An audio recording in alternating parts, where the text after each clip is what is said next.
स्क्रीनवर दिसणारा हा व्हिडिओ तुमच्याही फीडमध्ये कंटिन्यू येत असेल, कारण हा 2 दिवसापासून खूप व्हायरल आहे आणि यामध्ये एक पुरुष एका महिलेवरती हात उचलताना दिसतोय आणि असं वाटतंय की त्या पुरुषाला लाज वाटली पाहिजे, तो इतकं त्या महिलेला मारतोय. पण जर तुम्ही त्या महिलेचे स्टेटमेंट्स ऐकले तर आपल्याला सगळ्यांना खूप जास्त संताप होण्यासारखे ते अपमानजनक शब्द आहेत.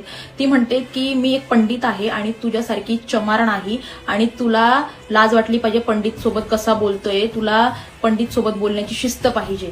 म्हणजे ती त्यामध्ये सरळ सरळ एका जातीला हिणवते आणि स्वतःची जातीनुसार तिचं वर्चस्व दाखवण्याचा प्रयत्न करते. भारताला बिना जातीचा आपण इमॅजिनच करू शकत नाही. भारतामध्ये सिव्हिक सेन्स सोबत जातीवाद, स्त्री पुरुषवाद, त्याच्यानंतर धर्मवाद हे सगळे इतके घाणेरड्या थराला गेलेले आहेत की जर एखादी स्पर्धा जर ठेवली तर भारताचा नक्कीच 1 नंबर येईल.